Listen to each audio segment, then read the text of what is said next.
even though he has had a bit of a nerf. Lancelot, Daji, Khepri, very standard. So makes me think they're just going to go with the meta bans and then see how game 1 plays out. Yeah, definitely nothing too interesting so far. As you said, Troll Academy was really good on that pick yesterday.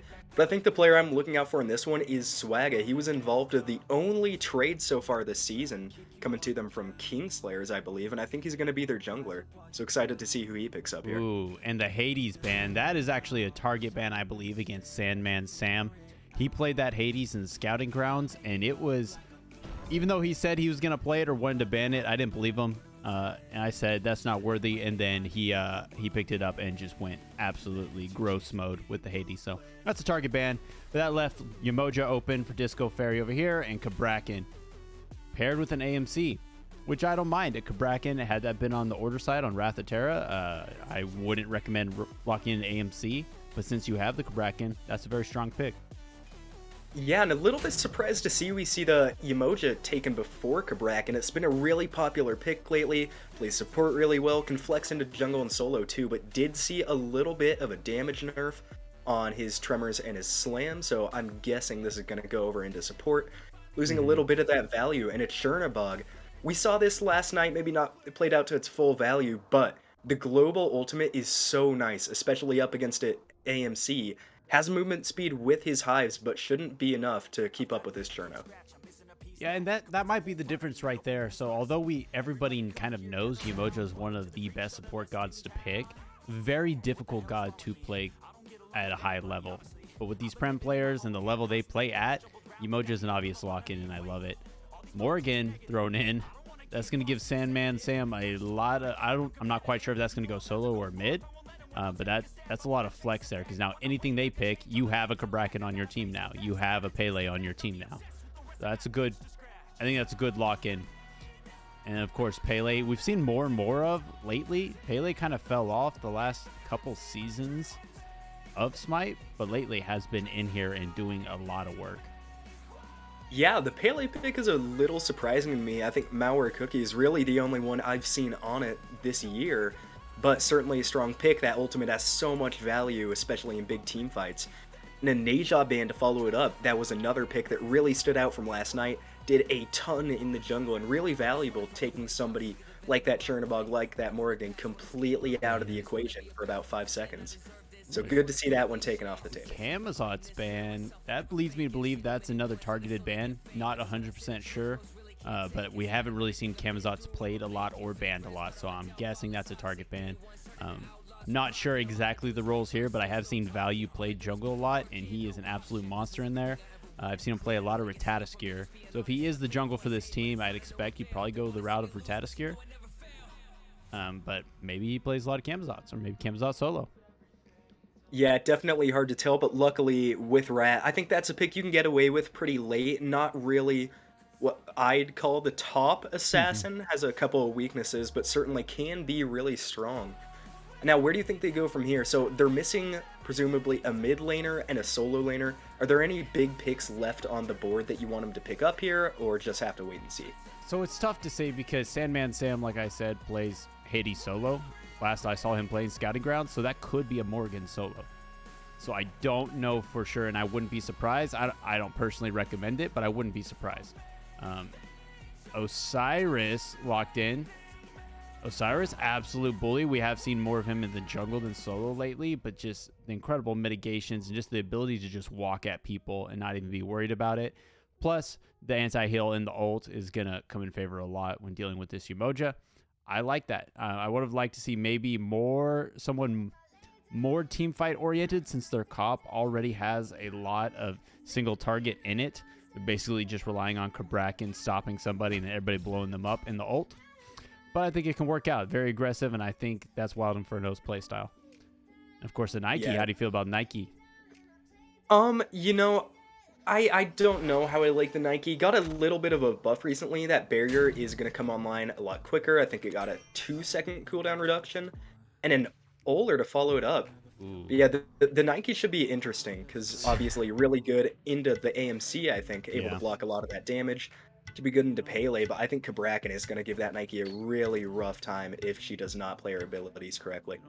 So Wrath of Terra here kind of making us hurt our brains with the Morgan, Cherno, Ullr, Nike. Because now Ullr can flex jungle, solo, or mid, or carry. Nike can flex solo or mid, or excuse me, or jungle. And Morgan can go mid or solo or jungle. So this could be any comp. I don't know what they're doing, but it is crazy. And Wild Inferno is going to maybe round this out with a Cupid, which is exactly what I wanted to see. A little more team fight presence that's going to really disrupt things. There's your comps for Game 1 in the Week 1 premiere set of Wrath of Terra versus Wild Inferno. We will see you guys when we join them in-game.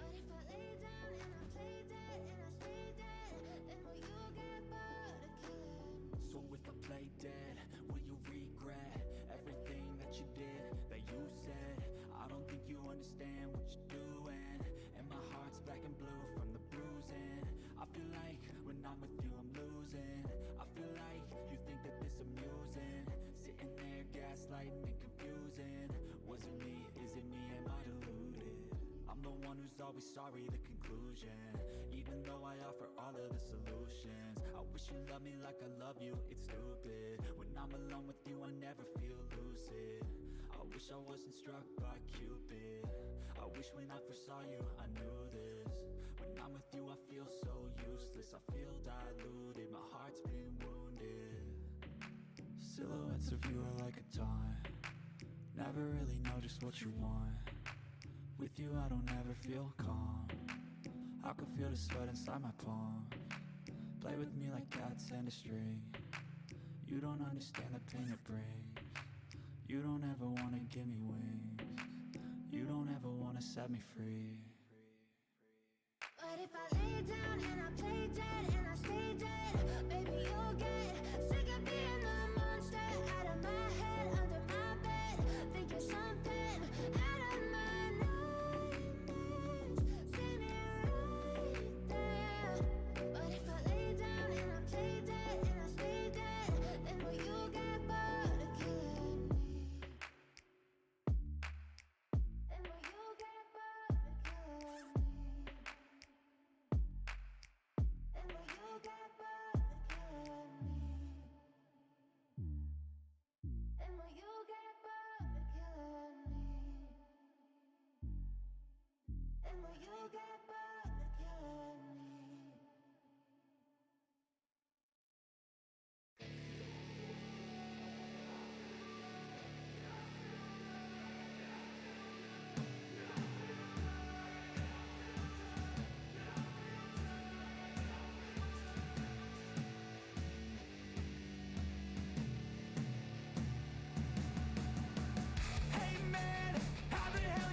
I've got a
the demons call when they do what they do.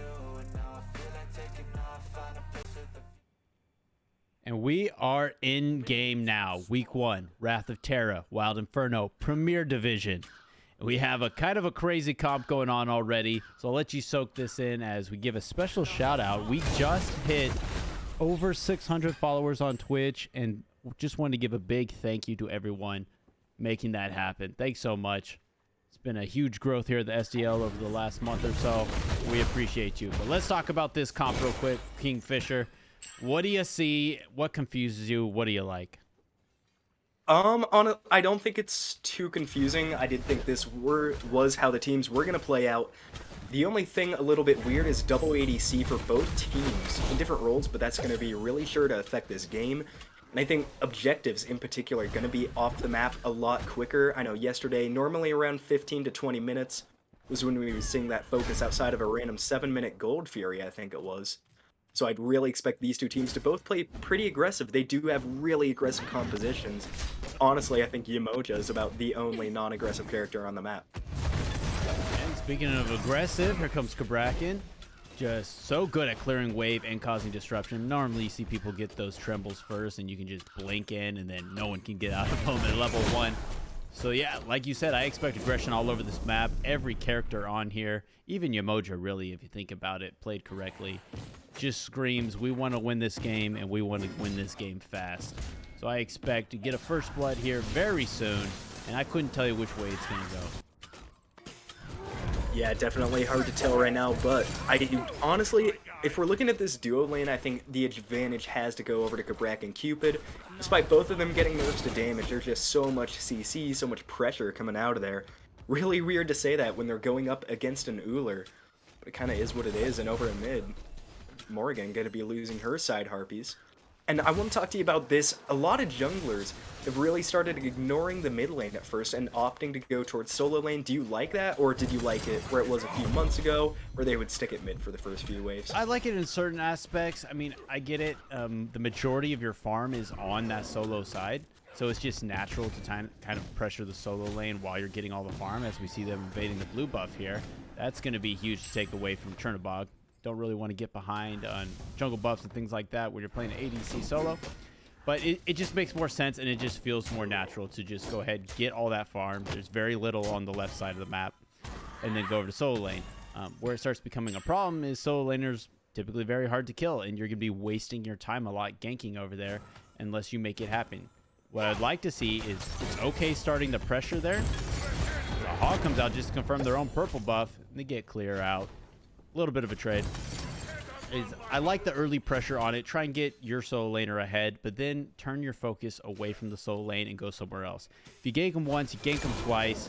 Even if you killed them, you're not really getting much XP or gold from that. They're already behind, and they're just going to get increasingly harder to kill. So I like to see it. Mid lane kind of on an island by themselves. Pretty easy to gank, but start it there. Focus your efforts elsewhere. Yeah, and both these mid laners, I think, easier to gank than most. Neither of them really have that big movement ability. Luckily, though, I think for Morrigan, she gets dove, transform into Kabrakan, and they can't move for about 10 seconds solid. So, should be a lot safer than this AMC. Probably going to have to play a lot more careful, until AMC does have wave pressure. Yeah, no one really quite clears like an AMC does, right? Once he just gets his honey up just a little bit, it's full clearing, especially with that blue stone.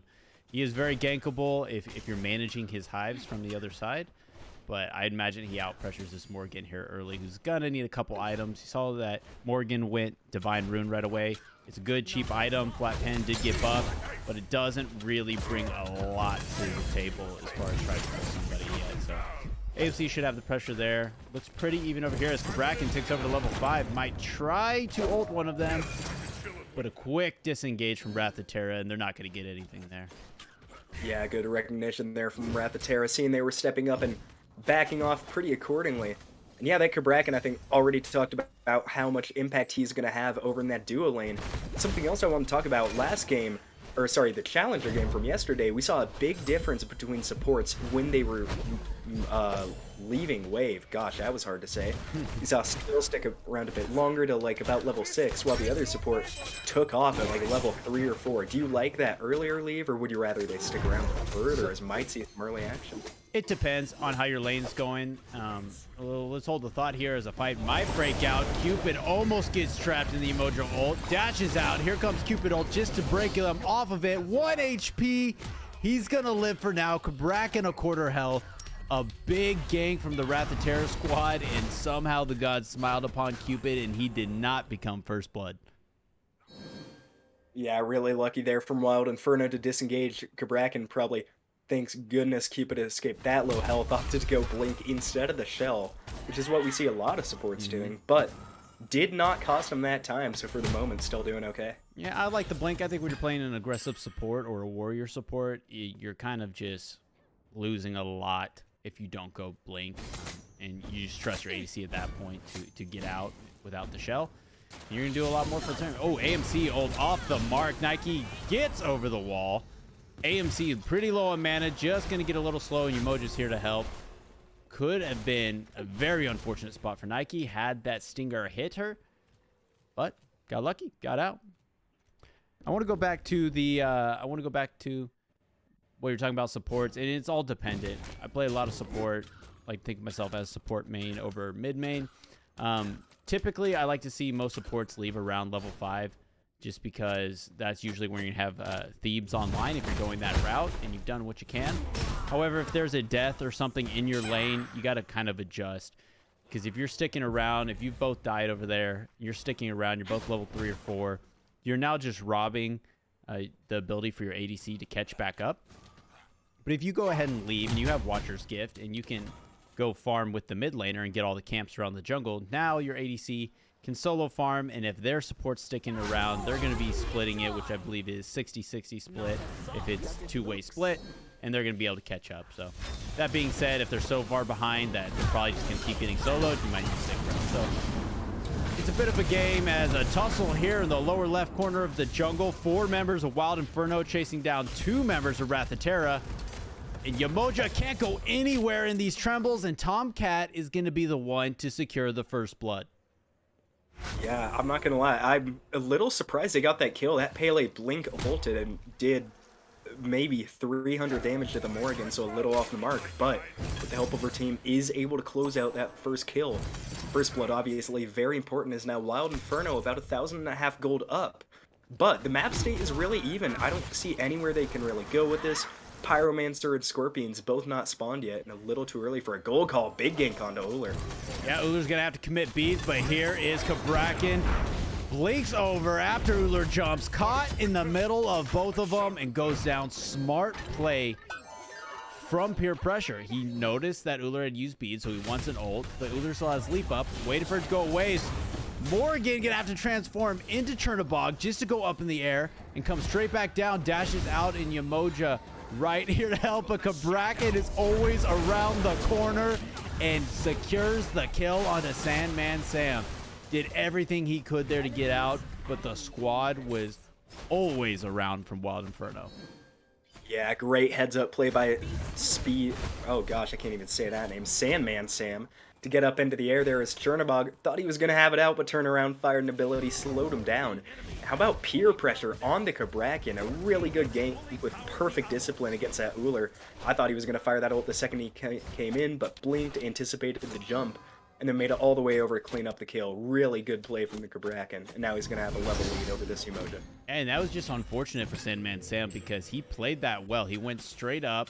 I imagine was letting his dash reset, came straight back down, dashed over to Yemoja for help, and Yemoja's ult was just a millisecond away from blocking Cabrakan out. And unfortunately, he got that swing off PeerPressuree, just made contact before the walls came up, and got the kill. So very well played from both sides. And how impressive of PeerPressuree to be able to walk across and have a beautiful gank onto Ullr, and then immediately turn around and be the catalyst for getting a kill onto SandmanSam. That's just really heads-up play from Peer. It is, and a lot of really small health bars on Wrath of Terra. I don't think we really covered this enough during the pregame, but they really only have one tank with that Nike going jungle, obviously going to be building full damage. Looking over here at Wild Inferno, they do have the Cabrakan, and they have the Osiris, who's going into a really traditional defense route. not the sometimes hybrid Osiris builds we see with Mannequin Scepter or Stone Cutting Sword or whatever it is nowadays. But a good old fashioned defensive Osiris. And I think that's a smart play against his team. And they should really come late game be dominating them. Yeah, he's probably going to need that just because Wrath of Terra is choosing to do what we see in most of our ranked games where solo lane is boring. And hold up, Nike already popped the ult, is in trouble. Stinger was good. And then Osiris ult was even better to clean that up. Wild Inferno's coordination is just so good. They could have all blown their ults right there, right away, trying to kill that Nike. But the discipline to wait and use them appropriately to finish that kill and walk away for free. Wild Inferno is just looking like a team that has practiced together and came to play. Yeah, and I guess solo lane so boring you went away from it is now big ults expended in the mid lane. And they go right back into the fight. The up down from SandmanSam looking like Valyouuu gets the kill onto EmojiDaddy. And PeerPressuree is trying to just get out with a beautiful 3-man stun to get them off of him.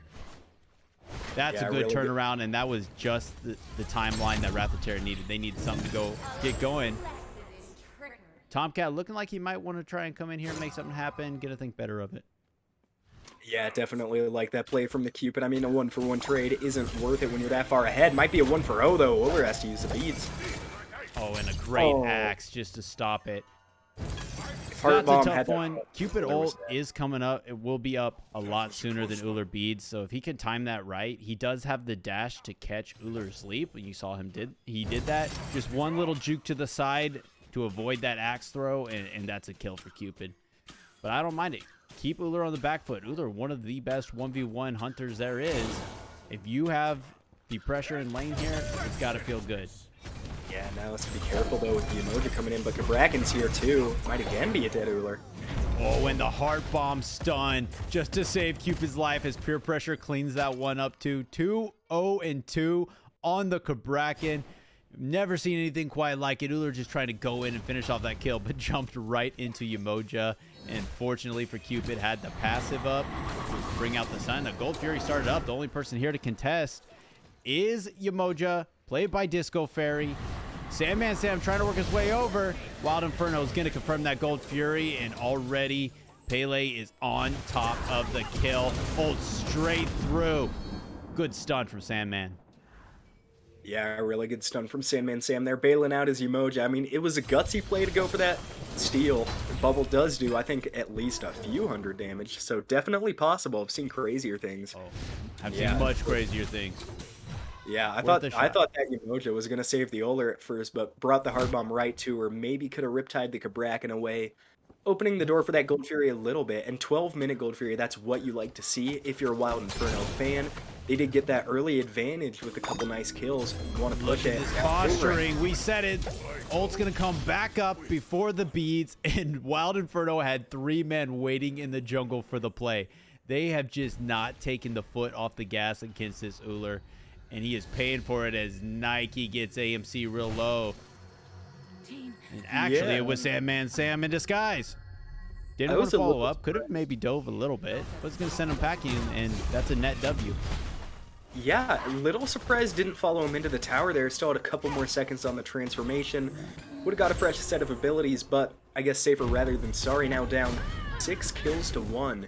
That was really unfortunate for Uller. Over on the left side, probably thought they had all left the Gold Fury. I'm not going to lie, I certainly did, and that is a big gold swing. But looking at the builds here, is there anything that really stands out to you as unusual? If we're taking a look, Morgan you see is going into the Doom Orb second item. Doom Orb still a great item, and certainly good on Morgan because you want that movement speed. Typically you see people rush that first just because the huge boost in power, and you don't necessarily need Divine online right now. I mean, you have Pele healing, but you gotta wait till Soul Eater's done, as Wild Inferno will confirm that Pyromancer. DiscoFerry did commit ult. Not going to do anything except for cause a disengage. But you see, Pele didn't even go Soul Eater here, so the lifesteal's not a lot, and you have Cupid hearts. So I would have liked to see maybe do more first. You don't really need the Divine online right away. You can get that a little later when maybe healing more prevalent. And an up down from Nike as Pele had ulted in. Nike still running for her life and is going to get cleaned up by Osiris under tower. Chernobog just trying to make something happen, maybe trade one out, but Pele is going to back off, not let that happen. And that is a double kill for Osiris. Yeah, and Wild Inferno playing extremely clean here. This is textbook aggressive Smite we like to see. Props to all the members. They really do withdraw when they're getting low health, as Osiris is going to ult away, dropping low. And definitely like to see that playing safer. And Osiris now going to be building into what I would assume is going to be the Magi's Shelter. I recently got a really big buff. Oh, it's on the other side. Cupid cleans one up. Make it 9 kills to 1. Might be 9 kills to 2, though. There it is. SandmanSam turned into Chernobog, floated right over, and had his boys back. Cleaned up that kill after a solo kill by Tomcatt. Good. I mean, get what you can where you can. Especially deal with this Cupid, who's already level 14, 2 levels up on his partner. 0-4 is Swagga, so he's going to need some help like that. Someone's got to come over here and support him. Wild Inferno's just been living in the left lane. Although I would like to see them, like we talked about, in the solo lane. If you put the solo laner behind, go somewhere else. They're kind of pressing the issue a lot here in duo lane. Ullr is already down 2 levels. He's not worth a lot at this point. Maybe pick up someone like Morgan or something like that who's dead even with their partner and apply the pressure there.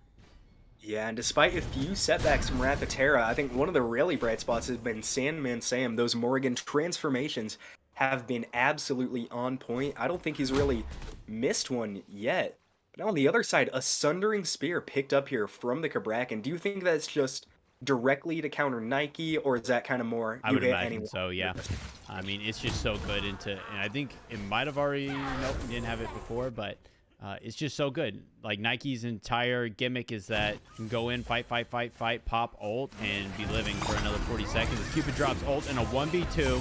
Oboe doing work, dashes straight into Ullr, who's got to leave the 1v2. But Nike, oh, and a great hail of arrows from Swagga to just clean up that kill, and he needed that one. Yeah, and unfortunately for Wild Inferno, Sundering Spear is not going to be on the Cupid, so I had no way to contest with that Nike there. And I think good job by Valyouuu there, allowing Swagga to take that kill. That's going to pull him into 1 level, this Cupid. Looking over at the player damage charts, Cupid, topping it out, has been putting in a lot of work there on left side. I haven't even seen him rotate out once, I think maybe for that Pyromancer, but that's a stretch. Now Wrath of Terra looking towards a Primal Fury. Yep, and Chernobog up high up here with 2v1. Gonna not even be able to get off the ult. Pele gonna clean that one up now at the top of the damage charts, and we'll go over to the Gold Fury fight, where it looks a little split. Might be a 50-50 decision if Wrath of Terra decides to stick with this one. It is 4-on-2, but the boys are fed. Yeah, I don't think they realized it was a 4-on-2 yet, so now we're going to see the full commit onto Primal Fury, and they're going to take it. Wrath of Terra gets that one, but now can they win the fight afterwards? Umoja's just trying to get out, and health is just diminishing. Stinger committed to it. Umoja still alive, just trying to do anything she can to get out. Eventually going to fall. DiscoFerry trades their life for a Primal Fury. Yeah, and I think maybe a little bit of miscommunication there. Xotzz, or wow, I'm not even going to attempt to pronounce that. I believe it's Xotzz. Okay, sure, we'll go with that. Xotzz on the right side, distracting 2 of them for a long time too. Didn't have the ultimate, but played his life pretty well. I would have liked to see a sooner commit onto that Gold Fury. With only 2 there, AMC is deleted by the double knight. That was a good pickup. Nike going to use the ult onto Cabrakan, who is unfortunately immune to slows, so he'll just walk his butt right out of there. Yeah, maybe just wanted to use it once, see how the shields look. Yep. Ullr needs to be careful here. Now, I like that Ullr's not afraid to still say, hey, let's take the 1v1 Cupid. You've been winning them, but my purple buff, I'll still take them. And at some point, Ullr is probably going to win those trades. Yeah, especially with that Hydra's Lament online. If you can get off that axe into an auto into that line attack, it is going to absolutely deplete that Cupid. Cupid didn't opt for any lifesteal, only the heart. So once that fight gets going, there's really not a lot that's going to favor him over that Ullr. Once Ullr's able to get on level, maybe get another item built. He is a full item behind this Cupid. We also see Cabrakan now going into Spirit Deso. I get it. He's already doing a lot. I don't think they necessarily need that, but since there's almost no front line on Wrath of Terra, I like it. You generally see Cabrakan go in the solo lane, and they just like to, just build full damage, and it ends up working out. As Cupid's going to take this 1v1 with Nike, already very low. Here comes the slow from the ult. Cupid responds with his ult. Valyouuu going to get the kill on TheTomcatt. That's a good shutdown. Yeah, Valyouuu really finding all that value there as now Yemoja should go down here. Bracken channeling, and yeah, she's going to fall. Yeah, DiscoFerry just unfortunately trying to be the solo front line for this team, and when they're ahead, it's just the name of the game is just your support dies. That's why you always get the report support coming out of every ranked game. When you're the support, your team's getting whomped and you can't do anything but just die. Well, it is fun to blame somebody other than yourself, so I definitely get the report support movement. I don't agree with it, but I get it. Now, a little interesting, they went for that Pyromancer. Maybe could have pulled the fire, would have been insanely ambitious, but that is the benefit of that double ADC comp. EmojiDaddy building a lot more towards power and a little bit of, abilities. That's a good wall. Turnbuckle nowhere to go. It's just going to dash, try and mitigate a little bit. It's got to commit beads, but here's the up down, and he's gone. No one there to support. Chernobog is over there, probably sticking around to say, hey, they're going to take our blue buff. They might try fire. I'll stick around. And they just know they're there. Wild Inferno is just ready for it. Just walk right at him. Look how split Wrath of Terra here is on this map. Uller over at the purple buff. SandmanSam in mid lane. Two members here to try and contest it, but Osiris could just zone them all as Pele is going to get the solo onto SandmanSam. And Fire Giant's already a quarter health, and it's gone. Wild Inferno gets the first Fire Giant at 21 minutes, and not a lot that Wrath of Terra can do here. DiscoFerry running for their life. Pele getting another kill. What are they going to do here? Their only hope is that Uller is split pushing left as DiscoFerry finally falls to TheTomcatt. Yeah, and that Morrigan got absolutely deleted in the mid lane. I don't think that Pele lost 1 HP. I'm probably wrong, but who knows, and that double ADC burning down that Fire Giant extremely fast, allowing them to chase out. I think that Chernobog kill kind of opened him up. I thought Xotzz was going to ult there, maybe extend his life a bit, but did go down pretty early, and Wild Inferno made a great transition onto that Fire Giant. Speaking of transition, they're running it down to Phoenix. Uller has not backed yet, and this is going to be a free Phoenix. Yeah, but when they're down 10k XP, 7k gold, there's not really anything they can do here. They don't have a tank to come in and try and just buy time. The trebuchet is there. It's just a free Phoenix. Uller trying to trade out a Phoenix up top, but not quite going to get there as the team backs. That is a lot of gold in their pocket when they already had a substantial lead. And this is Wild Inferno's game to take. It's just about what do they do with here. Do they group up, take the remainder of the T2? Still got a lot of time on Fire Giant. They can pretty much do whatever they want as long as they don't make a huge mistake. Speaking of mistake, I think Uller is going to pay for being on that Phoenix. And, oh, does he get the leap? No, he does not. Had a good axe to try and negate it, but unfortunately Pele had bubble, and Uller's just going to pay for his life. That's kind of what you get when you're up there by yourself. I mean, I understand it. You're trying to make something happen with this double ADC comp, and it's a long way to walk back to base. Yeah, it is. And I don't hate the idea by the Uller. I think he did pull them away from that Phoenix a little bit. You saw 3 other members back really soon after getting that. Maybe could transitioned over towards taking that middle T2 where Emoji is sitting, but instead it's going to be the left side. And all the members are pretty late to back here. Are they going to... Do you think they storm it down Phoenix here? I don't know if this is the right call. I would like to see it. You're already so far ahead. Swagga's dead. You can create so much space as the Rivers Cube comes out. Traps Cabrakan in it. Still very healthy as Cabrakan's still walking it down in the Phoenix. Cupid all comes out. AMC, or excuse me, Valyouuu and Chernobog deleted. It is now, and now SandmanSam deleted. They're just walking at him in the Phoenix. Titan is vulnerable. 2 Phoenix down. It will not take a lot to kill them. Emoji just gonna have to hide under the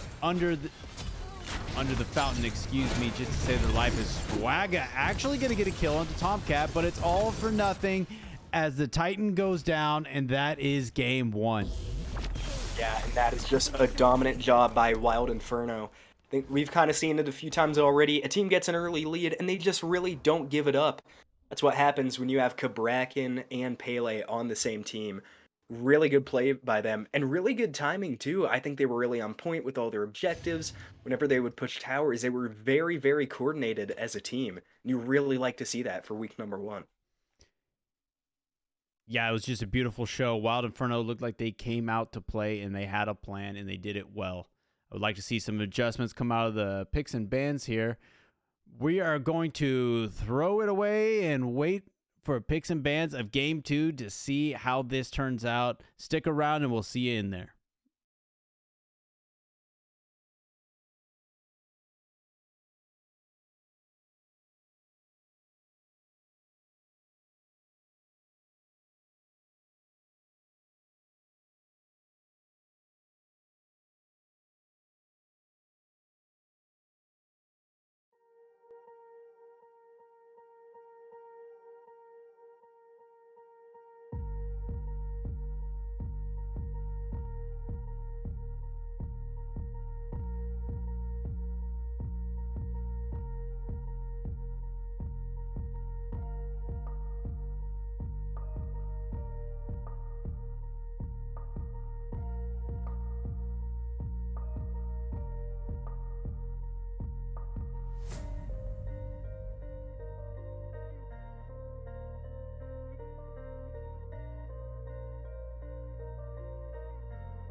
Taking shots at the enemy. I'm gonna make it to the top, leave a legacy. If I got something to say, you better let me speak. Turn it up a new degree, bitch, you ain't seen anything. I pop off with the new rock, electronic, blow the sonic roof up. I'm too honest when I take a few shots, they're too toxic.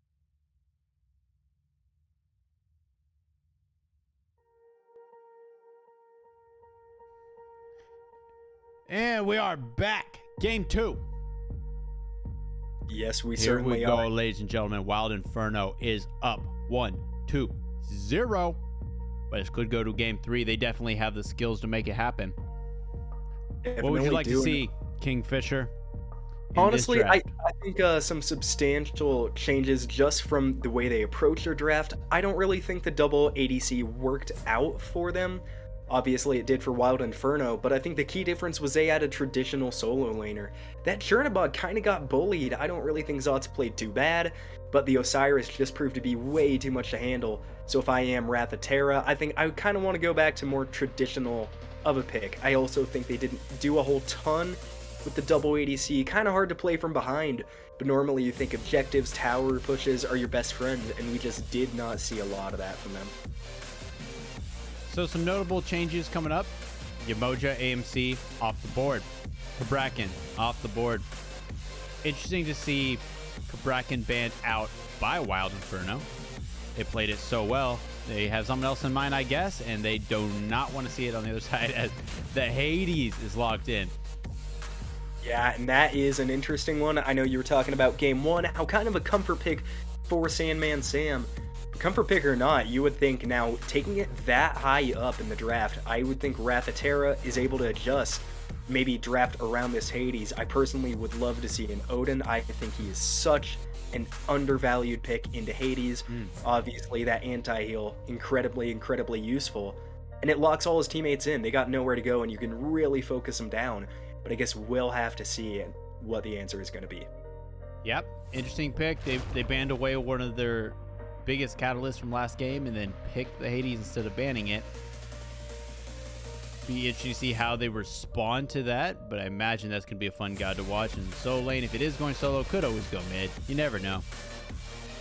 This is Ganesh, hovered by DiscoFerry. I love that pick. Yeah, and locked in. I mean, you still have the disruption and the lockdown that you would with Umoja. You still have the healing. Silence is going to be huge for some characters that might be coming out of here that have channeling abilities. Ganesh is great. Solid pick. Yeah, and I think a really good pick into the Hades as well. Can set the Dharmic Pillars on him, just absolutely chunk him down. And the Ohm, I think Hades' normal plan of attack is dash in and do his little ground stomp, but Ganesh can be able to shut that down. In the E-set, I love the E-set. This is some fireworks coming out. E-set, great pick. Huge ult, a lot of CC, a lot of control. But because of the way that this picks and bans laid out, Migii was left open and is going to go straight over to Wild Inferno. Migii is so strong right now and is such a big pickup for everyone. And then you also have the Ymir and the Hades who are just going to be burning beads on cooldown.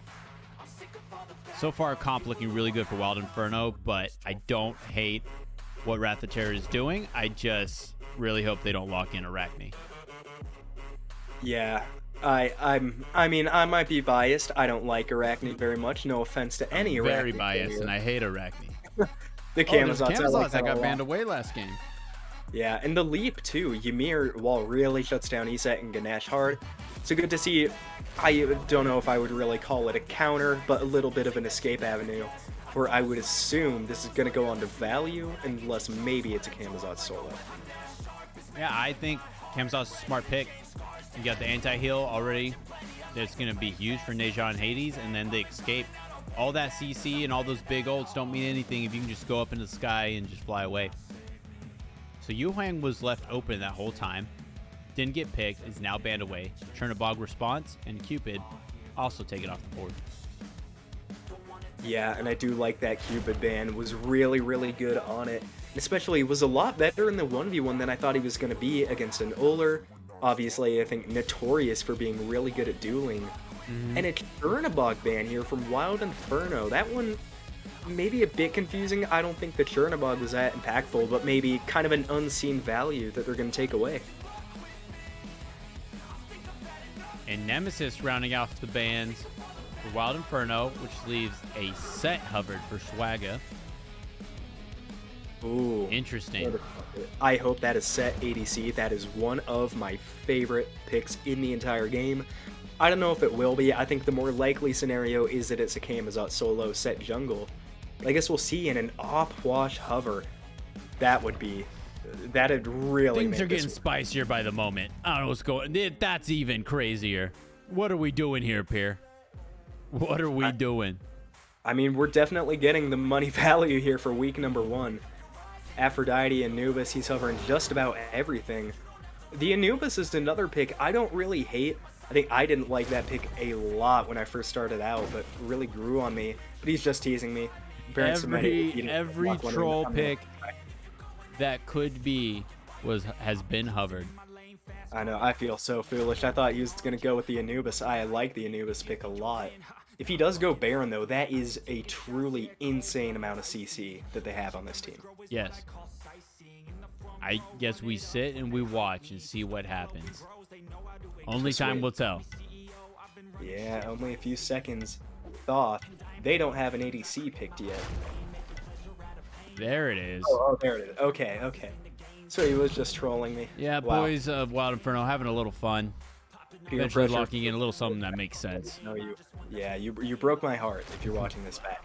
But the Thoth pick I do really like. It's an incredibly safe pick, I think. With that long dash, gets out of Dharmic Pillars really well. And I don't think Camazotz in particular can keep up with the set.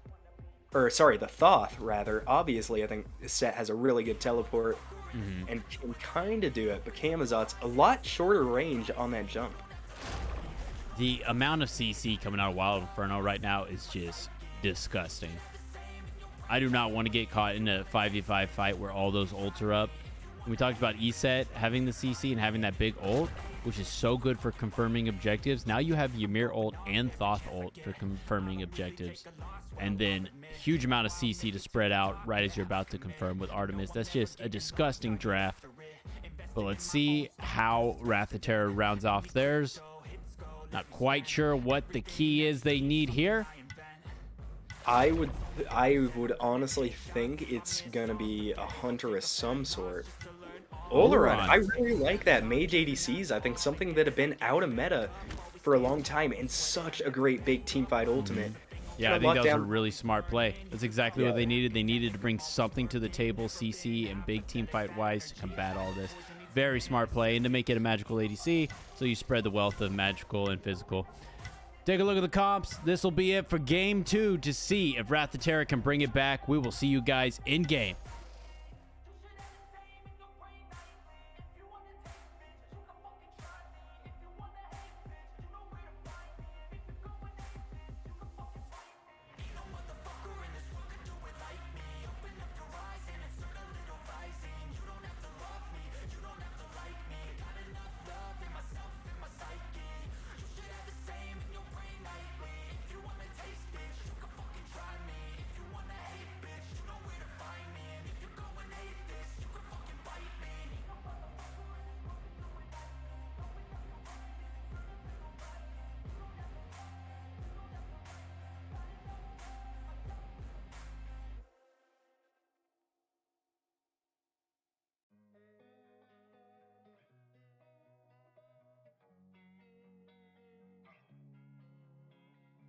Losing time, I'm fading fast. I just wanna make it last. Try to let go of the past. I close my eyes, embrace the blast. Sleepless nights and headaches stack. Restlessness to hell and back. What's my purpose? What do I grab? A slippery surface, a heart attack.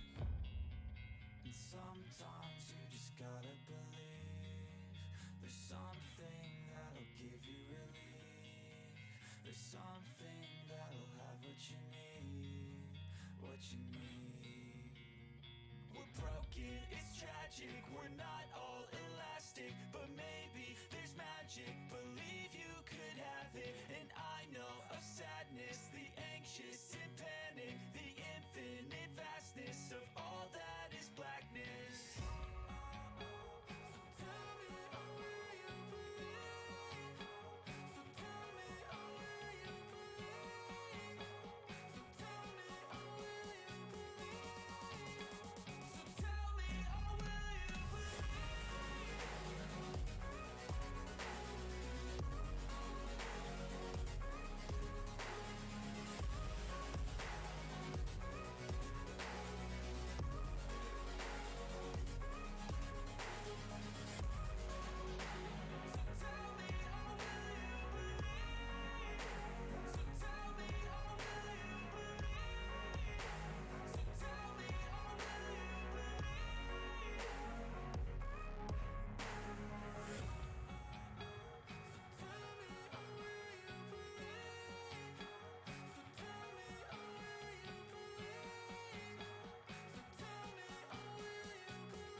Even when you feel low, you can still go.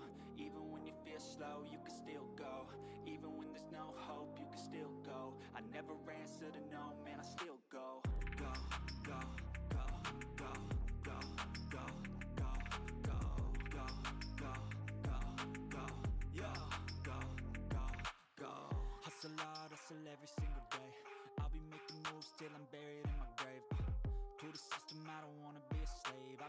shit my way, or the highway. And in the driveway is a nice range, cause I grind through the climb, I invite pain. You'll never hear me, bitch, nah, I don't complain. Just gotta flip the switch and you can go and obtain anything you want, anything you need. Your mind's got the key ingredient, it's belief. They deceive with the negativity, but I just slide right by that energy. Even when you feel low, you can still go. Even when you feel slow, you can still go. Even when there's no hope, you can still go. I never answer to no, man, I still go. Go, go, go, go, go, go, go, go, go, go, go, go, go, go, go, go, go, go. Welcome back to the set.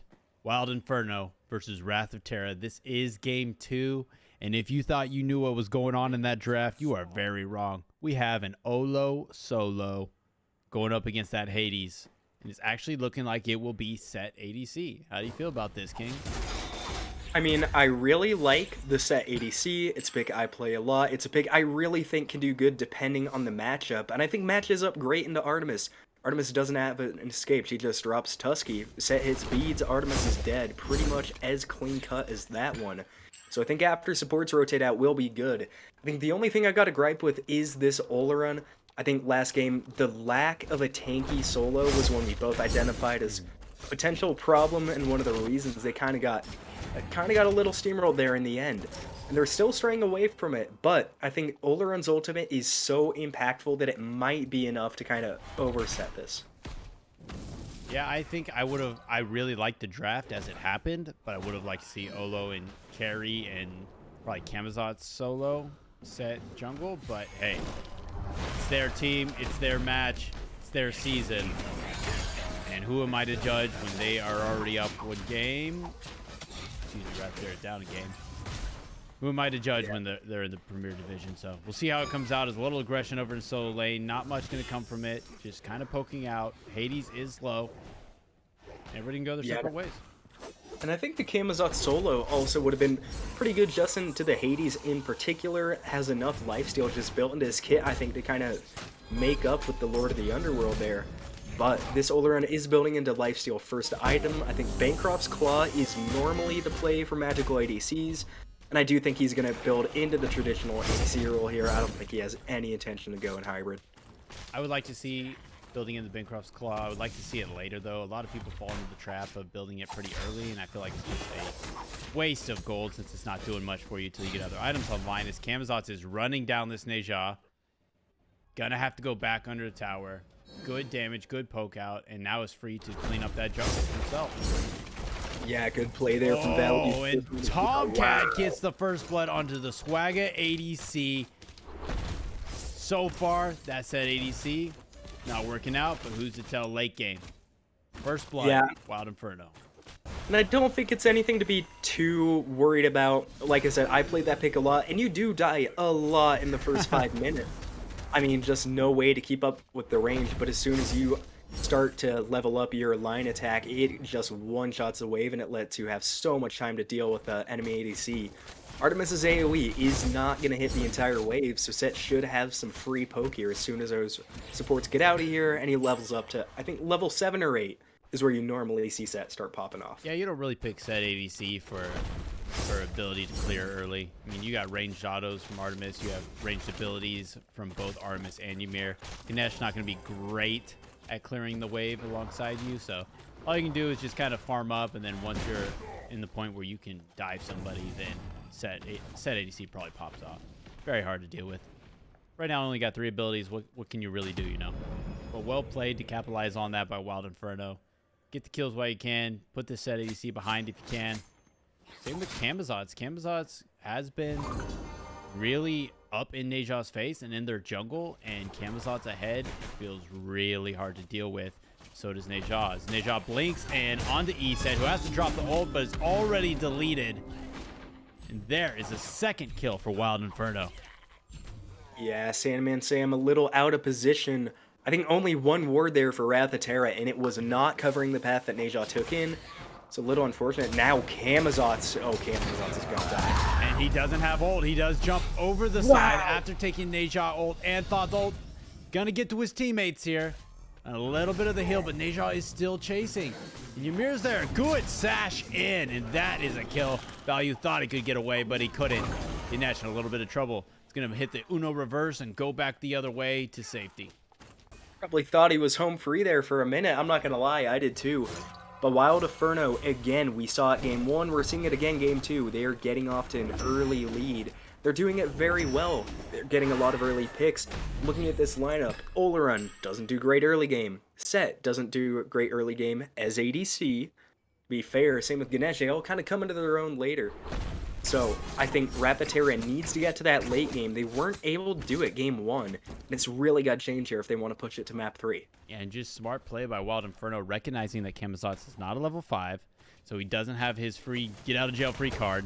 So you had to put the pressure on there and absolutely had to hit that sash. As Ganesh is going to take the Artemis ult and is in the root, drops the pillars, but it's not enough. Just going to die, and Seth's just going to watch it happen. Nothing he can quite do right now. Soul Lane action's picking up. Oleron in a bit of trouble, drops his ult just to slow everything down and is going to be able to back out. Yeah, and those are really good ults from the Oleron and the Ganesh. Oleron able to dodge out all those autos, and Ganesh keeping them off of the Set's purple buff. It's really, really important, and I think people overlook just how nice that purple buff is, especially on a dueling character like Set. So good play from DiscoFerry as he was dying to kind of confirm that buff. Yeah, and I was just waiting for that slow motion hit to Oh, there it is. Get in. Now Set is at a point where he could dive this Artemis, and Tomcat dies. Yep, Won the laning supports- phase with wave pressure, lost the 1v1. Huge kill for Swagga. And that is exactly why you pick the Set ADC. As soon as those supports leave, it is your lane. They can't do anything about it. Oh, tough miss there from the Neja. Little ambitious with that blink, but I definitely like it. No reason to slow the aggression down now. They did it game 1, and they're going to do it here again. Really want to push this tempo. Yep, and no harm, no foul. That makes kind of a statement when you're blink sashing someone on their tower line. You probably don't even get the kill there, even if you hit Neja ult, Thoth ult. But it makes a statement, and it makes ESET kind of worried about stepping up from there on. So I don't mind it at all. Bit of a scuffle here. Ganesh gonna just silence Ymir, stop the wall, stop the freeze. Gonna get the wall and freeze off. Neja try to come back in with the sash, but they're safe under tower after a little bit of poke. Xotzz coming in to kind of return a little bit of damage. Everyone gonna go their separate ways. Yeah, this Neja really wants that ESET dead. I don't blame him. I think SandmanSam, one of the few really, really bright spots last game for Terra, didn't die ult him, did really good. Ymir dropping low now. Should channel this ult soon. And there's the big ESET ult in the pillars. Ymir still alive, trying to get the ult off, does a little bit of damage, and so does EmojiDaddy with his ult, but eventually is going to fall. And so now it is 4-2. Wild Inferno still up, but Terra making some statements. Yeah, and that was unfortunate there for EmojiDaddy. Might have been able to get the kill onto that ESET if he was able to hit the Thoth's ultimate. But now gold difference drops down to about 1,000. That's a nice 500 gold swing there for Terra. So maybe not as quite out of the woods as it looked in those first few minutes. Look Now, how poked need to out be Artemis careful here. already is. Yeah. But still clearing the wave before Set does. Yes, that Obviously kind of does choosing not- to use his abilities to poke rather than clear. Nothing wrong with that. If you got to send the other person packing, you can clear for free. I don't hate it.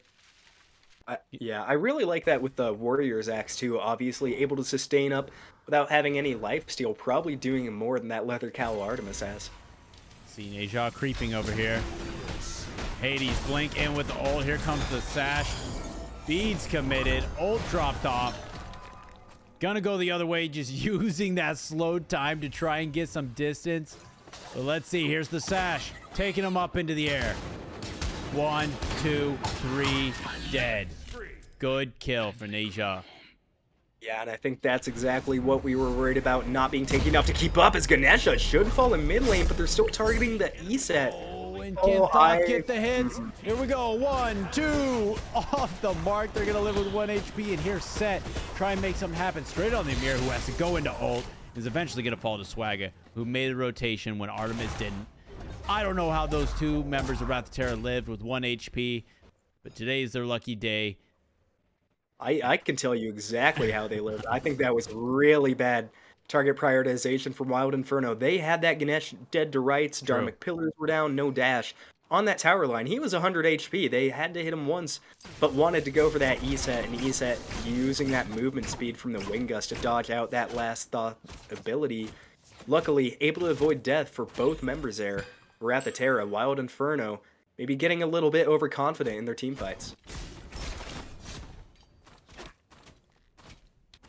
Overall, it was a really good fight, and like you said, target prioritization was probably just not there. Everybody just was seeing red and wanted everybody to die, but no one probably made the call on who should die first. And today, they almost got both. Doesn't They hurt. did almost get both. It was really close to having both kills. But also, I mean, I don't think they really lost anything. They still have some jungle pressure there on the right side. We see Camazotz backed up a little bit.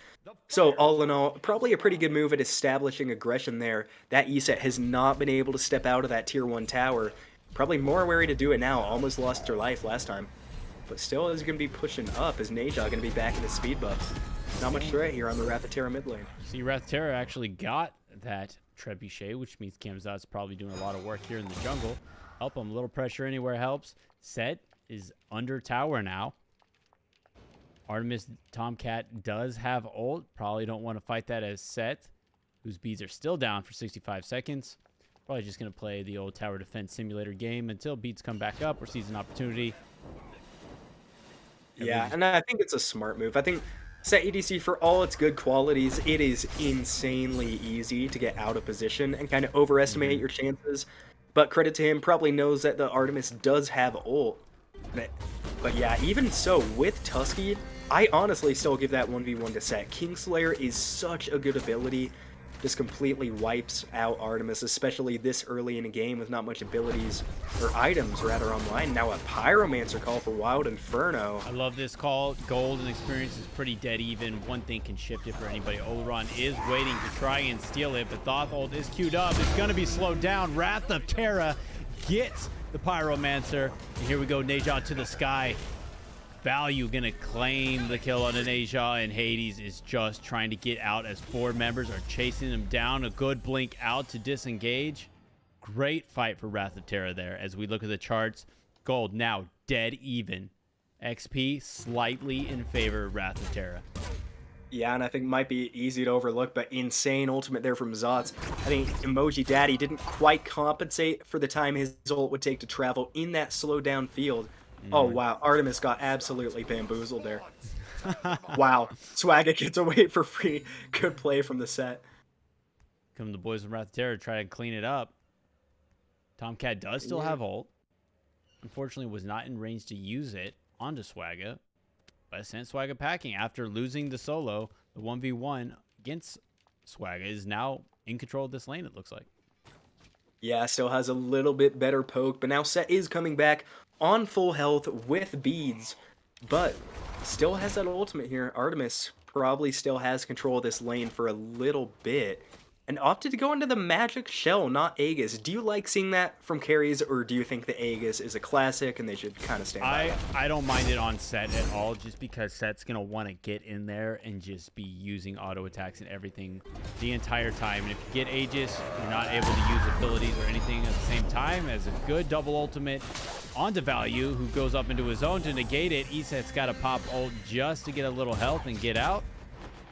A little trade for trade, and once again, Wrath of Terra individuals are backing off and heading back to the fountain. Yeah, and that was a really interesting fight in mid. Probably, I mean, Iset and Camazotz both have really good ultimates for safety, for healing, and they were both limping away from that one at best. And I think going back, like you said, I don't think there's anything they need an Aegis here for. Tusky goes out, beads though, Set, does he have the kill? Oh, yes, and he that does. was so close. That could have went either way. Go Set's way. Great play, and that might have just, I'm not sure if he used the shell earlier. I think he did. But that's what I'm talking about, is Set just wants to be in the fight and never stopping. And if you pop the shell, you can keep fighting while you're mitigating. You pop Aegis, you're just standing there looking silly. So I think that's a huge play by him to pick that up, actually. And I think beyond that, there's no real abilities they have to Aegis. Obviously, Thoth ult does an truly insane amount of damage. but it travels slow. It's easy to hear on wind up. If you're ready, you can definitely dodge it. So I think the shell probably is the smart thing to do for that set. So now kind of drawing to a stalemate here in mid. This is the part of the game where you really don't know what to do. There's only one objective up, and I don't think either team are really geared up to push that. Or a tower. Wow. Ganesh wants to get aggressive. 2 abilities just take half of Thoth's health. And that's got to make him shake in his boots a little bit. Another Blink Sash off the mark, but not going to stop as the Windfire Wheels also are off the mark. Here comes the Pillars. Now it's forcing a fight as Hades is here to make it happen. SandmanSam goes down. And a little late into the fight is Camazotz, who gets a nice kill and is still going at it. B's already committed. One more tower shot. Migii gonna get value on that one, and Set coming around the back trying to clean up Thoth, gonna actually dive it, get EmojiDaddy. He's dead too. What a brawl here in mid lane. Everyone showed up except for Tomcatt. Yeah, good fight there from Wrath of Terra to turn that around. I thought Hades' ult was going to spell the end of the fight. Really just got it started. Set's going to try to 1v1 this. Set is going to 1v1 this Hades. Oh my gosh. My gosh. Wow. Hades was there, and he's not. He's a full damage Hades, and his biggest damaging ability got shelled perfectly by Swagga, which we were talking about. He just shelled it almost like an Aegis, mitigated a lot of it, and then turned the fight and just deleted Migii. Insane that a Set is going to lifesteal more than that Hades. With only that Warrior's Axe, it doesn't have anything else built in. Going into Berserker Shield now, I love to see that. I forget who it was on last night, but we saw it on one jungler and just went absolutely insane. Did so much damage, so much attack speed. And I think Set synergizes perfectly with it. Gonna give him that crucial defense too when he's diving this Artemis. It's now Issa in trouble head to Beads. Yeah, a bit of an early Beads, but unfortunately Migii ult is off the mark, and here is Swagga to make him pay. They're chasing him down. He's got nowhere to go. Gonna sash right back onto Issa to just try and trade some damage. A good heal, a nice ring toss, and a trade out. SandmanSam for Migii.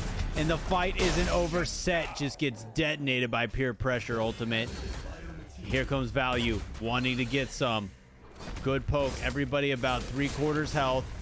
Jumps in, has ultimate. Is sticking on this Artemis, who is very low. Commits beads, but is still dead.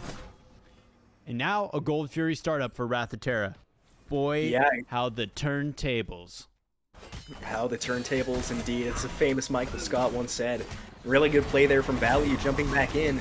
I thought that was going to be a repeat of the mid-fight where he got a little too aggressive, ended up dying to that tower. But no, and Swagga did not use the beads. Maybe could have avoided death there if he used that on the Ymir Stone earlier, but it is going to be a Pyromancer answer back. That's fun to say. To equalize the gold a little bit. Now just 1,000 gold up is Wrath of Terra, despite having some really convincing teamfight wins. Yeah, this is a very, very close game, and you can see that Wild Inferno wants to close this out so bad, and they're being very aggressive, but at times being a little too aggressive. If you're going to go in there, you got to hit what you came in there to do. Unfortunately, Migii's abilities were just off the mark, which created a little space for Wrath of Terra to link up and turn the fight. I would like to see him dial it back a little bit. Might not be in their blood. They may just be all gas, no break, and it may work out for them, but at some point you gotta gather up together and say, all right, how are we actually gonna go about this before he gets too out of hand? There's a good ultimate up to the sky. No one truly able to follow up except for PeerPressuree, who detonates SandmanSam. And here's DiscoFerry just zoning the Thoth. There's the Migii ult. Pays for his life, standing still next to Swagga. Ymir in trouble, and a big Thoth ultimate to get a lot of health bars low. Eventually, PeerPressuree follows to Swagga, and Thoth's just trying to get out. Still, no Artemis in this fight. And again, that's going to be another really good team fight from Wrath of Terra. I was a little worried up front with SandmanSam dying that early, but the health bars absolutely melted. Hades ult couldn't do anything. And speaking of Hades ult, talking about like lifesteal, look at that Oleron's build. He has so much lifesteal. Sure does. And there is one anti-heal item, and that is Divine Ruin. Yep. I guess Ymir does have a cursed Ankh. I'd still like to see a lot more. I don't think Ymir quite getting to that backline where Oleron's playing. And the Thoth. There's a lot of healing built into this composition from Wrath of Terra, and you're going to need more than Divine Ruin, especially because EmojiDaddy was zoned that entire fight. DiscoFerry was just zoning him by himself, so he couldn't apply anti-heal to anybody. and then what's the point of having it? And then we got to talk about Tomcatt over here, who this is where the macros of Smite Conquest come into play. So we've seen 2 big fights now where Swagga has rotated to it and Tomcatt has not. And you have 2 options here. You say either, hey, push that left side, get levels, you're behind, push it, try and get a tower. They've only gotten a tier 1, and we'll try and live with Swagga over here. Or you say that's not going to be enough value. I better come to this fight and at least make it a 5v5 fight and at least stop Swagga from getting a kill. Because if you don't rotate and you get about 3 waves and no towers and Swagga picks up 2 kills, all your farm was for nothing. So it's a tough call to make. Hopefully they're talking about it in comms on what to do about it, because right now Swag is just running away. He's a level 19, biggest in the game. That's going to be hard to deal with. Yeah, and top player damage too. Not often we see an ADC sitting at the top of that chart after just 20 minutes in. I think the Artemis ult especially is one that you would really miss in those team fights at Caledonian Boars. So good, spreads itself around so well. Maybe that's one of the missing links here, is Terra consistently getting away from these fights, albeit with a couple of them being really low HP. I think the tanks in particular, Ganesh is just really walking away from these fights, pretty much full health. Don't have enough DPS to burst him down. Speaking of DPS, Artemis is going to get slaughtered. The 1v1 set still healthy, Artemis not. Tomcatt following the way of Swagger once more. Yep, didn't have to beads, didn't have to shell. Set is just so far ahead that you can't do anything. You need to do something here, and Neja is going to try to clean it up. Is he going to be able to? That should be an easy kill as he takes him up in the sky with no beads. Good cleanup from Neja. Way to come over and get something out of nothing. Smart play. Yeah. Yeah, and that should be a pretty big shutdown bounty too. Set has been doing absolutely insane this game, really spreading himself around well. I mean, top level, top damage. I would assume top gold as well, but I'm not positive about that. And now the question goes, where do you go from here? There are no objectives up on the map besides that fire giant, and really no alleys for minions to start attacking onto towers every lane. I think except for Duo is kind of stalled out at the moment, but that order side minion wave is pushed up to that left tower.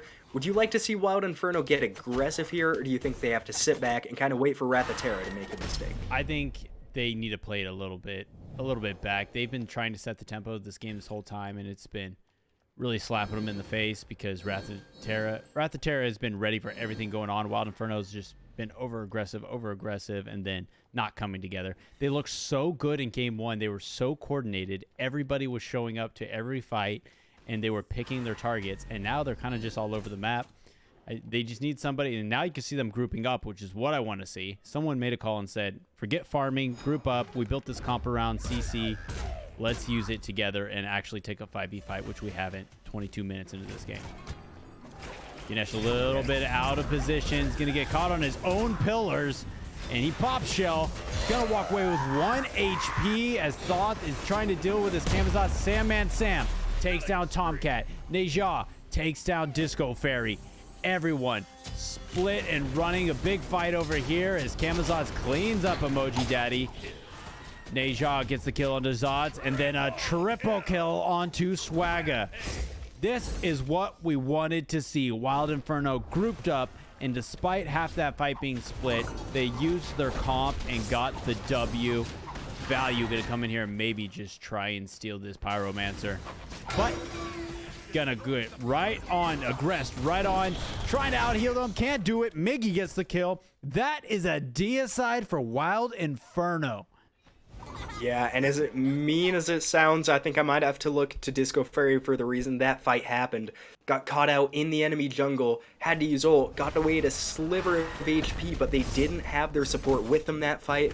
Their backline got dove really heavily and just could not hold up. I guess without a Ganesh, not really enough tankiness, not enough utility to deal with it. Now it's opened the door for Wild Inferno, who've pulled the gold lead back. More importantly, I think kind of pulled the map state back. Now they might be at a little bit of the forefoot. Yeah, and that's what it was about. Made a call to group up, and that game was so even though it was slightly in favor of Terra the whole time.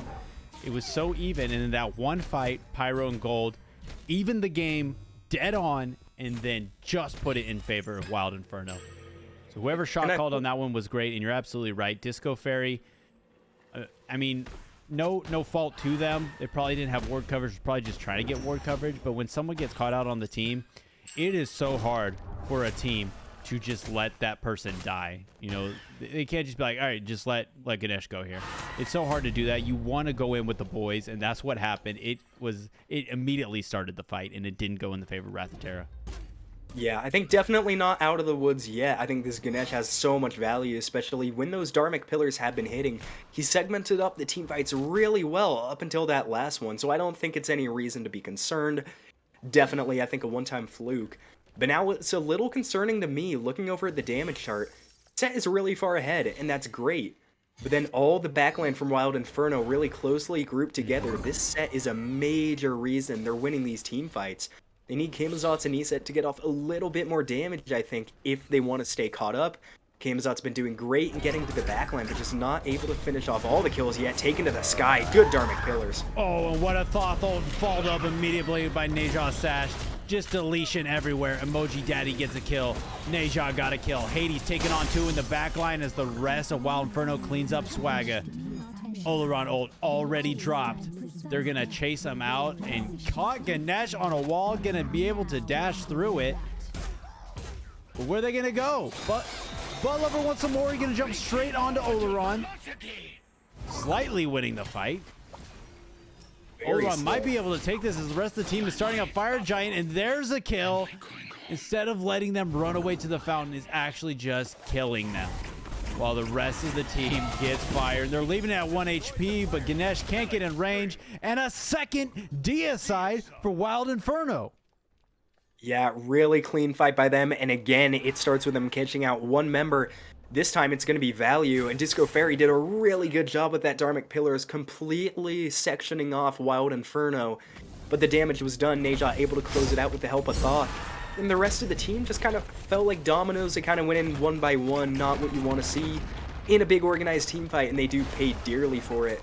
Now they're going to be 6,000 gold behind in the map, looking a little bit more worrisome as all the tier 2 towers are exposed. I think that fight really just came down to positioning. You saw at first, Wild Inferno was very split. It had Neja and EmojiDaddy in the mid lane while everyone else was grouped at fire, but then they all got together and were tightly grouped and found 2 people by themselves on the outside of Fire Giant and initiated that fight and just deleted them. And then Wrath of Terra was already playing from behind. So they just got a little outgrouped there, which is exactly what we've been saying we wanted to see from them, which is the reason Wrath of Terra was winning fights. And now if you're Wrath of Terra, how do you just stop the bleeding here? It's not a substantial lead that they have. I mean, you can easily come back on this with one fight and one push. How do they stop the bleeding, though? I honestly think my main thing for these team fights would be rallying around these E-set. I think SandmanSam did really good early game getting that off and making it felt. But I really haven't seen it a whole ton this late game. Maybe getting dove too aggressively to get it off, or not being in position with the rest of their team. So now Artemis looking at Set. Set needs to be careful. He's going to be already dead have before the fight help starts. walking into the rest of the team. But here comes the big fight, and already Neja deleted. Set popped the shell and is going to live. EmojiDaddy gone to Valyouuu. This fight is in favor of Wrath of Terra. Ymir stunned out and very low. Hades trying to come in and equalize it as Set is going to back and get healthy and return to this fight. Camazotz blink back in, half health on Artemis, already silenced out, double silenced out, dead to SandmanSam. And now it's Wild Inferno running for their life. And great fight from Wrath of Terra. They played that one so much better than the last one. This time they find a target really early. Oh gosh, who was it? I think it was EmojiDaddy got caught out really high up.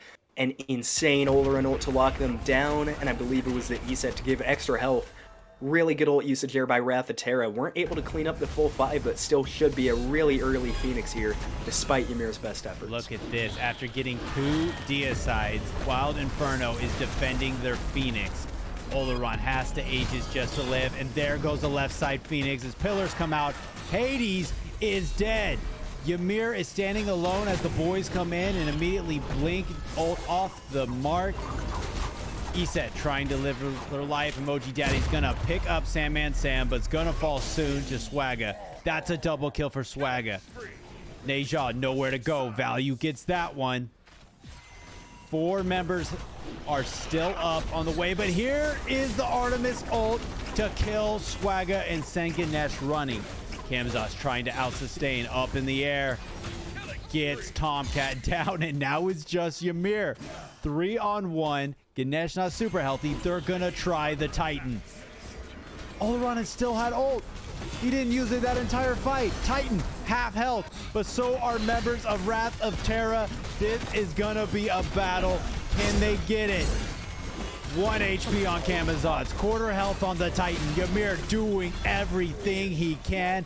Eventually, a deicide for Wrath of Terra, and it's too little, too late, Hades. That is game. We're going to game 3. I was just about getting ready to flame them for prolonging that fight way too long. But I guess that's why they're in Premier League. They know more than I do. Somehow able to sustain all the way through that, rush down the Titan, and great play calling from Wrath of Terra. I'm not sure who their IGL is, but they need a pat on the back. That was a really good job to get them back into that one. Like you mentioned, 2 huge deicides for Wild Inferno and weren't able to quite capitalize on it. Great job by the Chaos team getting themselves back into that game. And hats off to Swagga. Played an incredible set ADC. That was an insane game. Back and forth, 3 deicides in like 6 minutes, and then a nail-biter Titan dive. Beautiful finish by Wrath of Terra. No one could have predicted how that one was going to go. It went every which way, every other minute. But that leaves us with only one option, and that is to decide it in a game 3. I am excited to even see what happens in Picks and Bans. What are you going to do if you're them? We'll find out. We'll meet you guys in Picks and Bans in just a little bit.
taking shots at the enemy. I'm gonna make it to the top, leave a legacy.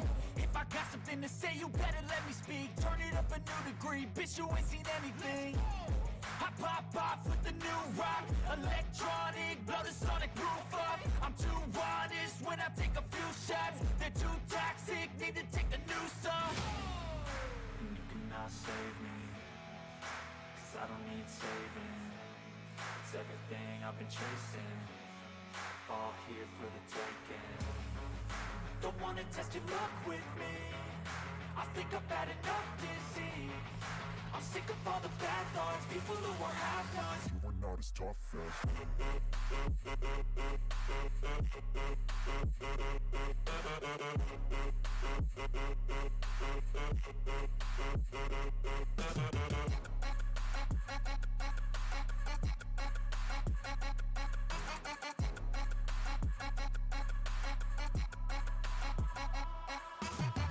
I'm back, you know that I never left. I got tracks and some music that you never guessed. I don't slack, don't lose, learn your lesson yet. When I get to choose what I do, I'm like a weapon. I'm not sharp as many, but got hard. I'm ready to change scars to envy, to win large and plenty. I like to play fast, never change back. Calling out, I'll pay back, cause I'm great at that. Oh.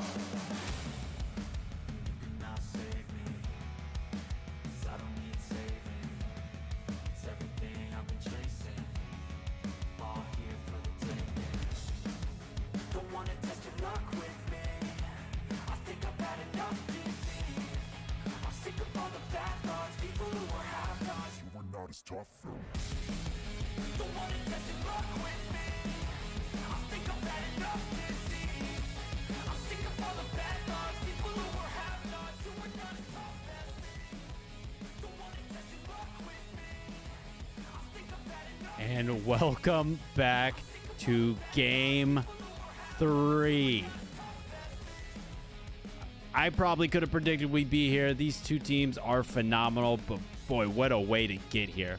Still Wrath of Terra, still Wild Inferno, still Nooblet and KingFsher, and I cannot wait to see what happens.